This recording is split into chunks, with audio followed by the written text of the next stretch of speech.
UFC rankings are pretty weird, man. Tim Elliott versus Kaya Sakura. How is Kaya Sakura ranked after losing via submissions? I could understand if maybe he went to a close decision with Pantoja, but he didn't even put on a good performance.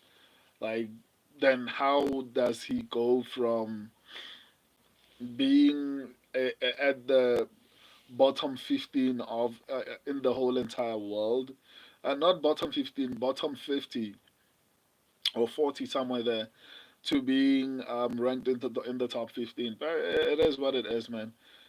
It's kind of crazy that someone can get into the rankings after losing.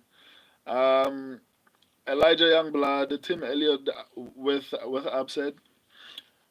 Let's go through. Let me try to break the fight down, and then maybe I can give you an honest opinion. So Kaya Sakura is going to have a 50, or rather a 3-inch reach advantage in this particular fight. So if it stays on the feet, it's going to be problematic for Tim Elliott. Kaya Sakura also is exceptionally good at finishing fights. He has a 76% finishing rate. Tim Elliott has a 46% finishing rate, which is quite terrible, to be honest. Um, when it comes to activity, Tim Elliott is going to be a little bit busier on the feet. I think he's going to be throwing a little bit more. And sadly, Tim Elliott is going to also be a bit better defensively so far. So it's kind of hard to actually tell who's going to have the advantage, but I feel like Tim Elliott might have a bit of an advantage. My only concern here is that the only information, or rather the most important information that we have about Kaya Sakura is based off of his performance against Pantoja.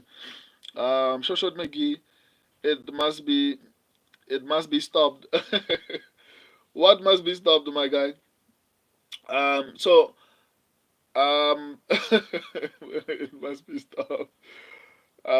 So in all honesty, I feel like Tim Elliott, to be honest, on the feed might have an advantage, but this is based off of a performance against Pantoja, who is one of the greatest flyweights in history. So I don't know how fair it is to actually be that harsh on Asakura based off of his performance against Pantoja, to be honest. So I don't know, man. Um, but based on research, based on what I'm looking at, I feel like Tim Elliott on the feed might have the advantage. Sadly, I think Tim Elliott is going to be throwing more. Tim Elliott is going to be better defensively. So to be honest, on the feed, the Tim Elliott might get it done. Unfortunately, as far as grappling goes, obviously Tim Elliott is going to have the advantage. Man, Tim Elliott might actually get the upset here. But once again, my opinion is largely based on Kaya Sakura's performance against Pantoja, which is unfair. It's kind of like saying someone is trash because they lost to the champion, right? It's kind of like saying, um, let me see. Let's make an example with Khalil Rountree. It's kind of like saying Khalil Rountree is going to lose to Alonso Manifield because he lost to Alex Pereira. That's a bad example, but that's kind of what I'm trying to explain. Kai Asakura's performance against Pantoja is the only information inside the UFC. Outside the UFC, I don't count that much, because lately it looks like if you've had performances outside the UFC, Shoshot McGee, the Christmas and or the UFC will die out. Shoshot McGee, Japan, we need you to show up for once. Don't do that. So I don't know, man, but Timmy Elliott might be better here, to be honest. Kai better not be like Steve. It's looking crazy. I'm not gonna lie, man, because unfortunately, based on his performance against Pantoja, unfortunately, that's the only information inside the UFC that we have. Alma Logoria, what's up? How was your day? Shout out, man. My day was good. How was yours? Shot McGee. Steve went downhill after his shot. Yeah, horribly so.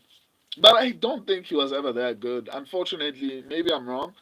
But I've always felt like he was overhyped. Even his lead up to the title wasn't that great, to be honest. Alma Logoria, my day was good. I'm glad to hear that. I'm sure Shot McGee. Damn you, Steve.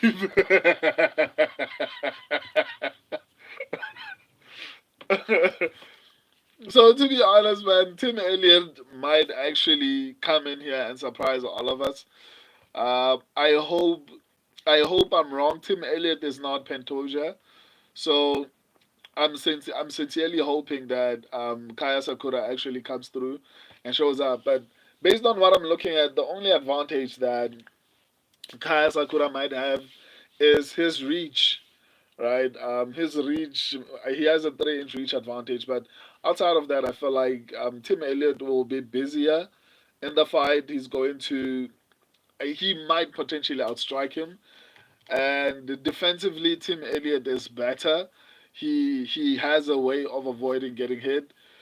But once again, I'm going to say this. This is based off of the performance against Pantoja, which I will say I don't feel like it's fair to judge Asakura that harshly, um, based off of his performance against Pantoja. I think this is the right matchup, but I think he should have gotten someone outside the rankings. I don't know why the UFC are so desperate to make this guy get a win somehow inside the in the top 15. But maybe it's because he's a star. Who knows?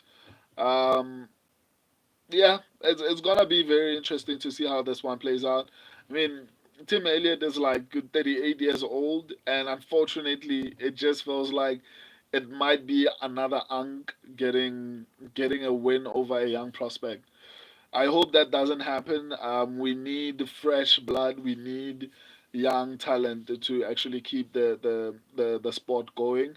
If all these old people keep beating these younger guys, then even the excitement for these prospects will not be as intense because we know that you are only succeeding because the other guy got old, not because you were better. Sadly, but yeah. In all honesty, in conclusion, I genuinely feel like Tim Elliott might get the upset here. I think Tim Elliott might be slightly better on the feet, slightly better on the ground. I just hope Kaya Sakura has improved again after his fight with Pantoja. I hope he took a lot from that particular loss and is coming back better. But once again, I feel like it's kind of crazy to me that Kai Asakura went from being unranked in the UFC to being ranked number 15 off of a loss. He didn't even get to a decision. That's kind of crazy to me. I don't feel like anyone should be ranked after a loss. I mean, I can respect it if you went to a decision. It makes a little bit more sense. If you couldn't even get to a decision, I mean, why are you getting a ranking? It doesn't make sense to me. But once again, it seems like this guy is a star from Japan, I guess. So the UFC is trying to push him as much as they can, but I don't think it's going to work in his favor. The UFC might think they're giving him a layup in Tim Elliott, but I don't think it's going. I don't think it's a layup, man. I think it's gonna be problematic. But once again, I hope I'm wrong, and that's why I'm picking him.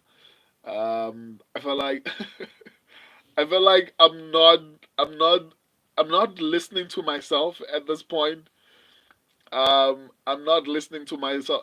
I should be taking my own advice because this whole breakdown, I've been saying Tim Elliott will be better on the feet and on the ground. The only disadvantage that this Tim Elliott will have in this fight is that he's older, probably a little bit slower. But I mean, Michael Johnson won a fight, so that doesn't mean anything. And the fact that Tim Elliott is still ranked at number 11 in the flyweight division, so that means he still got it, you know? Um, so Tim Elliott might win, you know?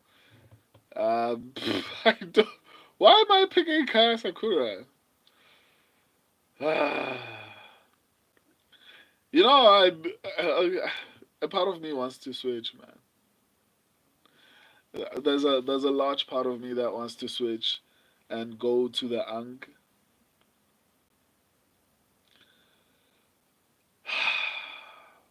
But you know what? In my analysis for what do you call him? Tatsuro Taira versus Hyun Sung Park. I don't know if I'm saying his name properly. One of my main analysis was I felt like it was going to be a bit more competitive than it was, but I went with um what do you call him? I went with Tatsuro Taira because I felt like he had more high level experience. Right. I feel like even though Kai Asakura does not have the level of experience that Tim Elliott has, I feel like he's been at the top most recently. Um, I think that's probably going to play in his favor. Um, Even though Tim Elliott is a veteran, once again he has a lot of mileages. Um, man, you know there was a time whereby I can't remember who I thought would beat. Let me actually go through Tim Elliott's previous fights. There was a fight that I was pretty confident that Tim Elliott would lose, and he came in and actually no, it wasn't Mokaev. I think it was Suma Durji or something like that. I genuinely thought the Suma Durji would actually win that one. When was it? Wow, Tim Elliott has been out since 2023. That's crazy. And so the last time that Tim Elliott fought was when my channel was still in its first year. Was it? Yeah. My channel was still in its first year when the last time Tim Elliott fought. Like I was celebrating like probably 2,000 subscribers or something like that. That's kind of crazy. So yeah, I think the time off is not gonna play in his favor. Normally I don't have a problem with anyone being inactive as long as they're still in their prime, right? But whenever you are not active and you are past your prime, I think it affects you. Like there are very few people who've ever come back after the age of 35 successfully, right? If you have a long layoff and you are past 35, the success rate is very low. Whoever comes up, even high level fighters like, for example, Henry Cejudo. Henry Cejudo came back after 35. It didn't go so well for him. Um, there aren't that many people who you can name who've been successful after coming back um, past their prime. I don't know, man. A part of me wants to go with Tim Elliott, so my advice is stay away from this fight, man. I see a lot of red flags here. But yeah, crazy enough, officially I'm going with Kaya Sakura. But Tim Elliott is probably one of the guys I would have picked with my old strategy. So for those who've been complaining that I picked a lot of favorites, my old strategy I probably would have went with Tim Elliott in this fight. But my new strategy says Kaya Sakura, so I'm going to go with Kaya Sakura. Um, the last 2 weeks, the week before last, I got 9 fights correct and only 3 wrong. Last week I got 10 correct and then only 2 wrong. So um, if it's not broken, why change it? So I'm going with Kaya Sakura, but my old strategy, I don't want to lie, I would have went with Tim Elliott to be honest.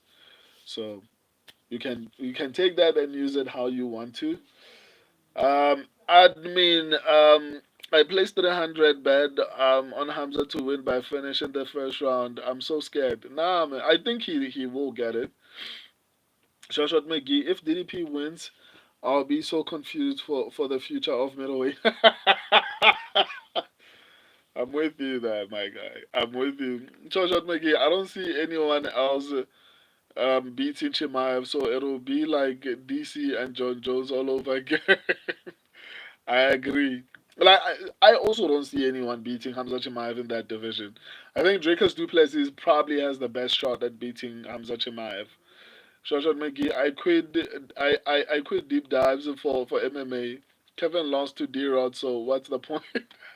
I mean, that's one of the things. Okay, it was before that, but I think one of the things that made me feel like, why am I doing deep dives and then I'm still getting bad results? That's why I changed my strategy, to be honest. Um, Shoshat McGee, just go with God, not even a coin flip anymore. Yeah, just go with whoever you think is going to win. Um, Shoshat McGee, team lost wife, kid, training partner, coach, gym. Been off almost 2 years and is 38. Yeah. Um, I don't think he's going to come back successfully, unfortunately. But once again, I think Tim Elliott is the better fighter here. I'm going Kaya Sakura. My subscribers are going Kaya Sakura. But I think Tim Elliott is the better fighter here. I'm not going to lie to you. The only disadvantage is that he's 38, and Asakura has a 3-inch reach advantage. Also, Asakura just recently fought the champion. I think that's going to work in his favor. That's one of the reasons why I picked Steve Erceg, even though I felt like Ode Osborne had a big shot at upsetting Steve Erceg, which almost happened. But yeah, I don't like the time off for Tim Elliott, to be honest. So I'm reluctantly going with Kaya Sakura. Once again, if you're listening to me, stay away from this fight, guys. Stay away from this fight. Um, Tim Elliott is the underdog if you want to risk it, maybe, but just stay away from this fight, man. It's not worth it. So yeah, that concludes this breakdown. I have one more fight to go. King Green, no, King Green. I'll never stop calling him Bobby Green. I'll add King just to respect him, but you're still Bobby, my guy.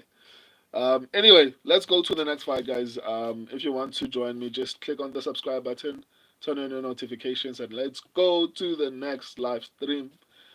Let's go to the next breakdown. King Green versus Diego Ferreira. I love and appreciate all of you. Deuces.